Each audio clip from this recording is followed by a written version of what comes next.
તમારે લોનની જરૂર છે, તમે નોકરી કરો છો અને પગાર તમારો 20,000 ઉપર આવે છે, તો આરામથી લોન એપ્લાય કરી શકો છો. કેવી રીતે એપ્લાય કરવી, શું નિયમો છે, શું ક્રાઇટેરિયા છે, કેવી રીતે લેવાય છે, એ પૂરી પ્રોસેસ વિડીયોમાં છે. જો તમારે ઉતાવળ હોય, વિડીયો જોવાનો ટાઈમ ના હોય, તો ડિસ્ક્રિપ્શનમાં લિંક આપેલી છે, ત્યાંથી તમે પ્રોસેસ કરી શકો છો. તો આપણે વિડીયોને આગળ વધારીશું. લોન માટે તમારી સેલરી 20,000 ઉપર આવતી હોય, 3 મહિનાની પગાર સ્લીપ, 3 મહિનાનું બેંકનું સ્ટેટમેન્ટ, પાન કાર્ડ, આધાર કાર્ડ અને ઈમેલ આઈડી, આ 4 વસ્તુ પર તમારી લોન થશે. સાદી ભાષામાં કહીએ તો પાન કાર્ડ, આધાર કાર્ડ પર લોન મળે એવું પણ કહી શકાય. આમાં તમારે કોઈ બેંક પર જવાની જરૂર નથી કે કોઈ ડોક્યુમેન્ટની ઝેરોક્ષ આપવાની જરૂર નથી. ડોક્યુમેન્ટ તમે વોટ્સઅપ અથવા ઈમેલ દ્વારા કરી શકો છો. ડોક્યુમેન્ટમાં તમને કીધું તે રીતનું સેલરી સ્લીપ અને 3 મહિનાનું બેંકનું સ્ટેટમેન્ટ, પાન કાર્ડ, આધાર કાર્ડ, એટલી વસ્તુ તમારે વોટ્સઅપ કરવાની છે.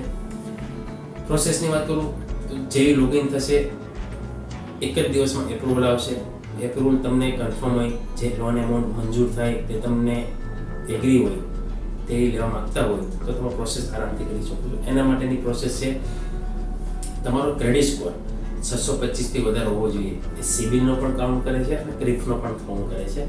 તો કેશ ટુ કેશ છે, તો ફિક્સ ના કહી શકે કે સિબિલનો સ્કોર કાઉન્ટ કરે છે.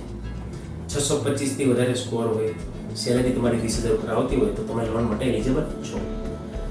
તે ઉપરાંત ફાયદાની વાત કરું તો 24 કલાકમાં એપ્રુવલ, ડિજિટલ પ્રોસેસ છે, કોઈ ડોક્યુમેન્ટ ફિઝિકલ નથી આપવાના, બરાબર. ત્યારબાદ એક જ દિવસમાં એપ્રુવલ. પ્રોસેસિંગ ફીની વાત કરું તો 2 થી 3% પ્રોસેસિંગ ફી લાગે છે આમાં. ટેન્યુર મતલબ કેટલા મહિના સુધીની લોન આપે છે, તો 6 મહિનાથી લઈને 24 મહિના સુધીની હાલમાં લોન આપે છે. એમાઉન્ટની વાત કરું તો 20,000થી લઈને 2 લાખ સુધીની લોન હાલ પૂરતી છે. નિયમો ચેન્જ થશે તો તમને જણાવતો રહીશ. તો અમારો વોટ્સઅપ ગ્રુપ પણ છે, એટલે આમાં જોડાયેલા રહેજો. તો નવી કોઈ કંપનીની ઓફર હોય તો તમે અપડેટ કરતો રહીશ. તો આ હતા ક્રાઇટેરિયા. જો મિત્રો સેલરી તમારી ખાતામાં આવતી હોય, તો ફર્મના નામની કાં તો બાય સેલરી લખાઈને આવતું હોવું જોઈએ, કાં તો ફર્મનું નામ આવવું જોઈએ. જો ટીપીટી લખેલું આવતું હશે, ટીપીટી મતલબ થર્ડ પાર્ટી ટ્રાન્સફર, ટીપીટી ટ્રાન્સફર આવતું હશે તો રિજેક્ટ થવાના ચાન્સીસ વધારે છે. નહીં થશે એવું નથી કહેતો, પણ ચાન્સીસ વધારે છે રિજેક્ટ થવાના. થર્ડ પાર્ટી ટ્રાન્સફર મતલબ કે કોઈ ત્રીજી પાર્ટી તમારા એકાઉન્ટમાં ટ્રાન્સફર કરે છે, એ જે સેલરી છે કે નહીં તે પુરવાર ના થઈ શકે એમાં.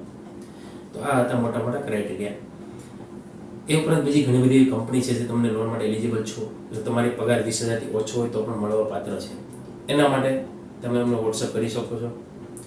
તો મિત્રો કેવો લાગ્યો વિડીયો, શેર કરજો, કોમેન્ટ કરજો.